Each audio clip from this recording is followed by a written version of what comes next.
गणित में किस तरह से खेल होता है, मैजिक ऑफ मैथमेटिक्स।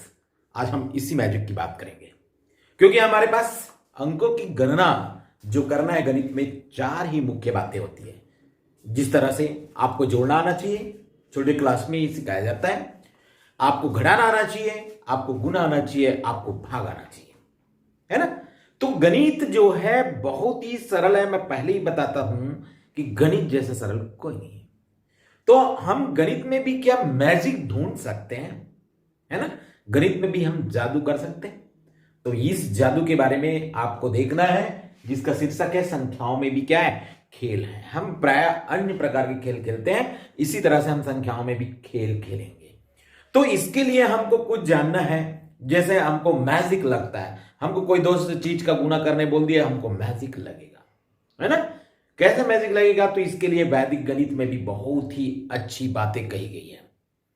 वैदिक गणित मेरे अलग जो भाग है ना, यूट्यूब का अलग भाग में आपको वैदिक गणित का पूरा सीरीज आपको मिलेगा। उसमें आपको जानना है कि वैदिक गणित के द्वारा हम किस तरह से अंकों का खेल खेल सकते हैं। हम मौखिक रूप से जान सकते हैं कि किसी का वर्ग क्या होगा, किसी पदों का गुना क्या होगा। 2 पद या 3 पदों का गुना बहुत ही आसान तरीका से हम सीखते हैं। तो इस तरह से हम देखते हैं संख्याओं में भी खेल है, प्लेइंग विथ नंबर। तो इस प्लेइंग विथ नंबर के बारे में जानने के पूर्व हमको कुछ चीज जानना जरूरी है। जैसे मैंने पहले ही बोल दिया, सबसे पहले बात तो वैदिक गणित जानना जरूरी है। वैदिक गणित के कई प्रकार है, जैसे ऊर्ध्व तिर्यकभ्याम विधि, एकाधिकेन पूर्वेन विधि, न्यूनेन विधि, अंत्योदर्श विधि, सूत्र विधि। बहुत सारे ऐसे आपको विधियां हैं, ये आप YouTube चैनल में मिलेगा, आप जरूर सब्सक्राइब करिए और उनको भी देखिए। तो हम इस तरह से स्मरणीय कुछ बातें हैं। यदि मेरे पास कोई अंक है, जैसे यहां पर गणित में अंक मेरे को, यहां पर कोई अंक के बारे में मेरे को दे, 2 संख्याओं को अंकों के द्वारा मेरे को अंक, जैसे 1 और 2 है, ये अंक है 1 और 2। तो इसका अर्थ क्या होता है, यदि मैं देखूं तो इसका अर्थ होता है 10 गुना 1 धन 2। इसको हम दूसरी भाषा में स्थानीय मान भी कहते हैं। 10 गुना 1 यानी ये दहाई अंक है, 10 का गुना होगा, तो इसका मान क्या होगा, 10 से कम 10 धन 2 बराबर 12, टाल भी आएगा, है ना। इसी तरह से हम जब बीज गणित, अव्यक्त गणित की बात करें, जैसे हम कह दें ए बी, तो ए बी का भी आशय क्या होगा, 10 गुना ए धन बी। तो इन बेसिक बातों को आपको जरूर सीखना है। तीसरी बात मैं आपको बता दूं, ए बी सी है, तो इसका अर्थ क्या हुआ, ये 100, इसका देखो इकाई दहाई सैकड़ा, ये आ गया 100 गुना ए धन 10 गुना बी धन सी। इसका अर्थ हो गया ए बी सी। तो हम अंकों में इसको कन्वर्ट करने के लिए हमको स्थानीय मान जो है बहुत ज्यादा जरूरी है। आगे मैं चलूं कि यदि मेरे को यहां पर कि विभाज्यता की मेरे को जांच करना है, कौन किससे विभाजित होता है ना, तो हम देखकर पहचान लेते हैं। जैसे मेरे को कहा जाए 10 से विभाजित, पहला मेरे को 10 से विभाजित कौन कौन होगा, विभाजित संख्या। तो यहां पर कहा जा सकता है 10 से विभाजित संख्या के लिए यहां पर वही संख्या 10 से विभाजित होगा जिसका इकाई अंक, ये हम देख सकते हैं, इकाई अंक हमारा क्या होना चाहिए, सिर्फ 0 होना चाहिए, है ना।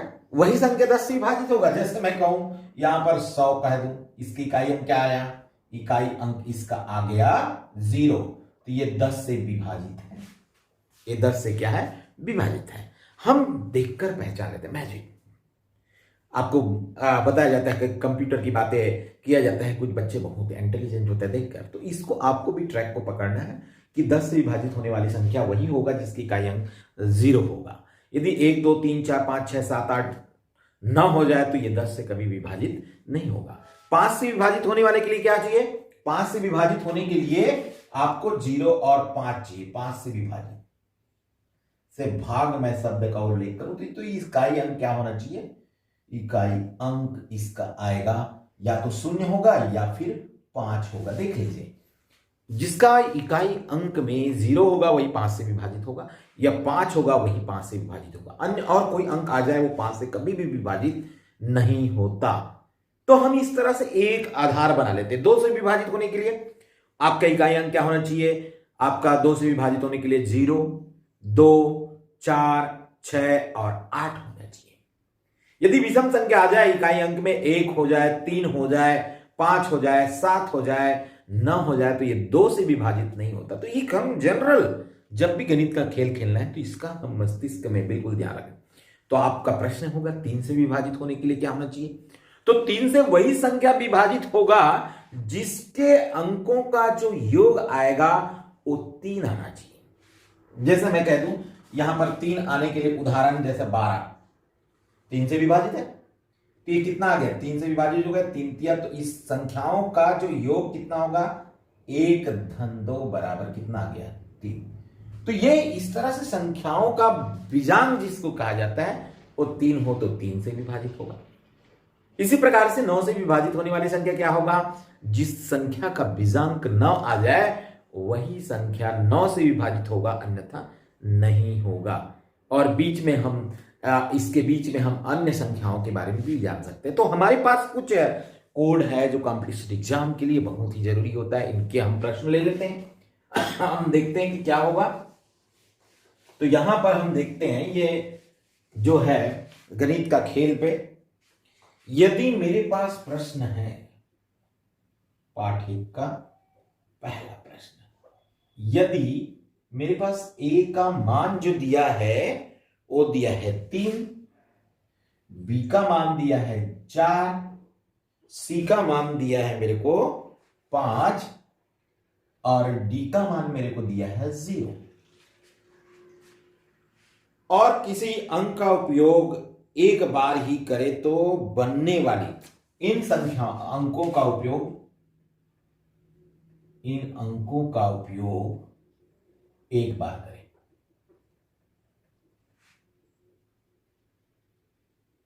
तो पहला प्रश्न इसमें आई नंबर का प्रश्न है, इसमें है सबसे बड़ी संख्या कौन सी होगी, सबसे बड़ी संख्या कौन सी होगी।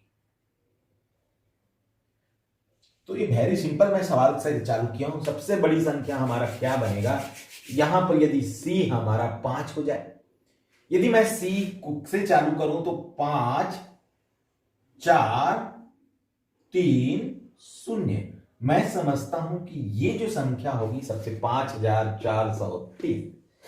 यदि मैं इसी को 4 को यहां पर ले लूं और 5 को यहां पर ले लूं तो क्या बन जाएगा 4530। तो ये बड़ा हो गया और ये क्या हो गया, छोटा हो गया। तो ये नहीं हो सकता, मैं इसको पहला ले लूं तो 3000 बनेगा, इसको मैं पहला ले लूं तो और कम हो जाएगा। तो हम देखते ही पहचान लेते हैं कि हमारा सबसे बड़ा संख्या जो होगा वो 1000 की जगह में क्या होना चाहिए, सबसे बड़ा होना चाहिए, वही सबसे बड़ा होगा। तो इसका कोड क्या होगा, आपको कोडिंग पद्धति से पूछता है कि सबसे बड़ी संख्या क्या होगी। तो 5 की जगह मैं क्या लिख सकता हूं आंसर के लिए सी, 4 की जगह मैं क्या ले सकता हूं बी, 3 की जगह ए और 0 की जगह मैं डी ले सकता हूं। तो मेरा जवाब क्या हो गया CBAD। तो कंपटीशन में इसी को आपको क्रोनोलॉजी चेंज करके पूछ देता है सबसे बड़ी संख्या क्या होगी, तो BCAD कह देगा, ACBD कह देगा, DCBA कह देगा और एक रहेगा सही आंसर CBAD। तो आपका जवाब क्या होगा CBAD। तो इस तरह से हम देखते हैं। दूसरा प्रश्न हम ले लेते हैं, में कौन सी बड़ी है। दूसरा प्रश्न यहां पर कहता है ABCD और ABCD और ADBC में बड़ी कौन सी। ये देखो प्रश्न हमारे पास है ना, ADBC में। तो यहां पर हमको हल करते वक्त हमको देखना है ए का स्थानीय मान कितना, इसका मान पहले लिख लो, ए बी सी डी। ए का स्थानीय मान है 3, बी का कितना 4, सी का कितना 5 और डी का कितना 0। इसका मान हो गया 3450। इसी प्रकार ए डी बी सी का कितना होगा, ई की वैल्यू 3, डी की वैल्यू 0, सी की वैल्यू 5 और बी की वैल्यू 4 और सी की वैल्यू कितनी आ रही है 5। तो आप देख सकते हो कि 3450 बड़ी है कि 3045 बड़ी है। तो कौन सी बड़ी होगी, 3450 बड़ी होगी 3045 से। तो हम यहां पर जवाब इसके रूप में लिखते हैं। तो हमारा बड़ा कौन सा हो गया, ए बी सी डी बड़ी है किसके, ए डी बी सी के। क्या हो गया, आंसर हो गया। तो इस तरह से हम बिल्कुल आसानी से हम क्या कर सकते हैं, मैजिक पहचान सकते हैं। अगला, सबसे छोटी संख्या कौन सी होगी, क्या वह 3 अंक की होगी या 4 अंक की होगी, सबसे बड़ी संख्या कौन, छोटी संख्या कौन सी होगी। तीसरा प्रश्न हमारे पास है, सबसे छोटी संख्या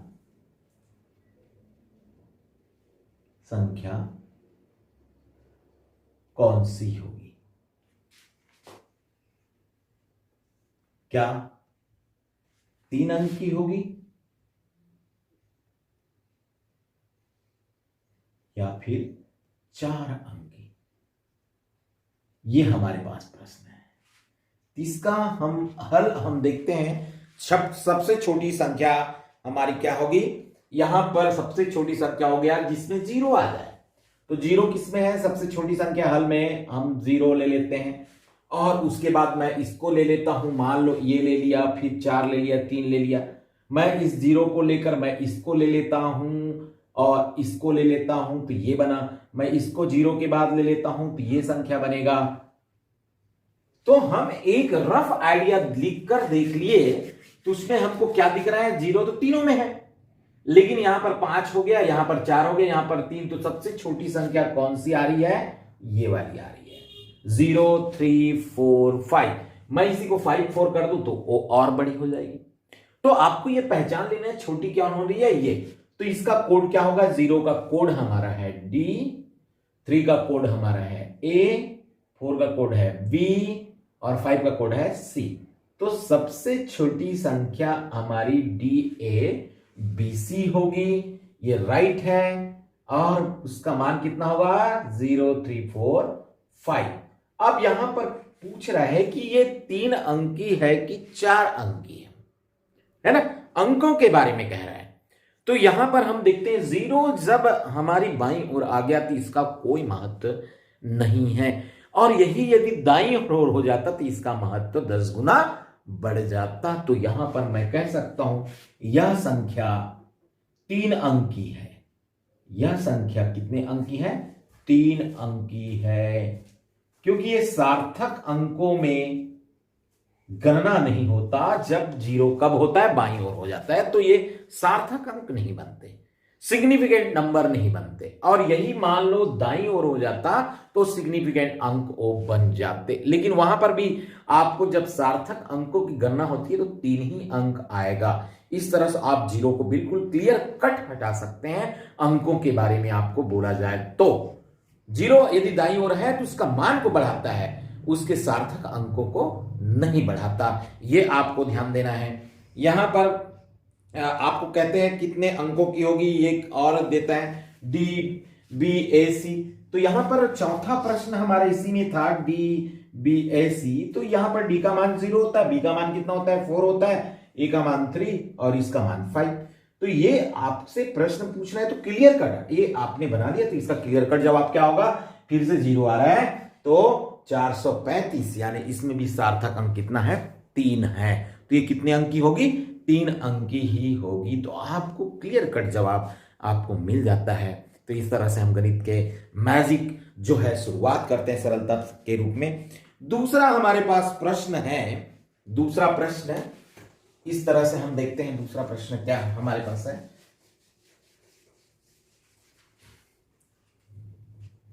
यदि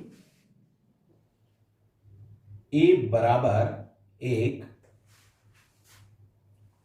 बी बराबर 2, सी बराबर 3, डी बराबर 4 हो तो पहला ए बी गुना सी डी का मान ज्ञात कीजिए।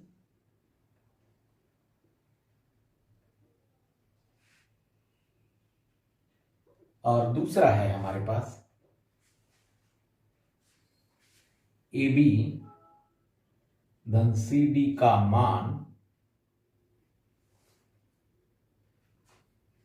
कितना होगा।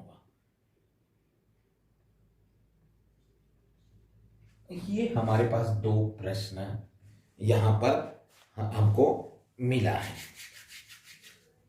है ना।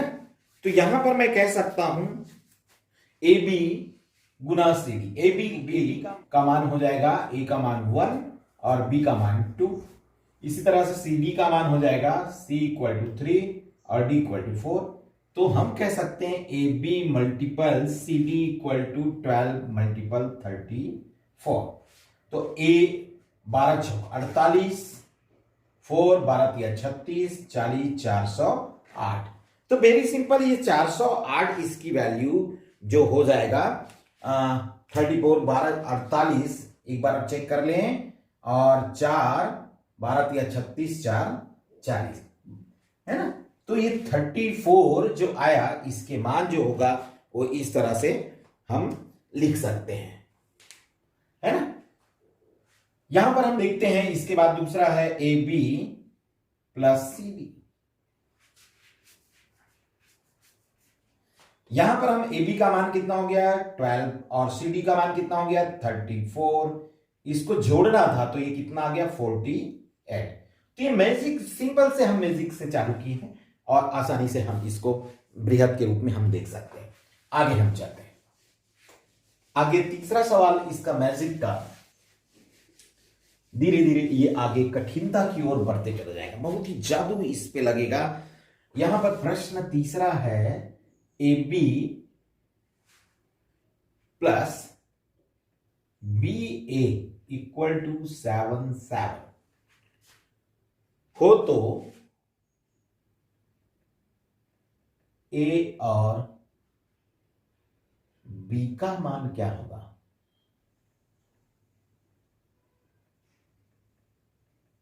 एक क्वेश्चन है, सॉल्व कर लें। यहां पर हम देखते हैं बी धन ए इक्वल टू 7, ए धन बी इक्वल टू 7, और इसको मैं दहाई अंक के रूप में ले लूं, इसको दहाई अंक, तो 10 ए 10 बी बराबर 70। तो वहां पर 10 ही कम 10, 10 दूनी भी 10 70 आ जाएगा। इस तरह से हम देखते हैं वो मान एक ही आएगा, हमको कुछ भी दिख नहीं रहा है, लेकिन हम कुछ इसमें बात करते हैं कि ये कैसे आएगा। तो मैं इसको ऐसा लिख सकता हूं A B plus B A equal to 7 7।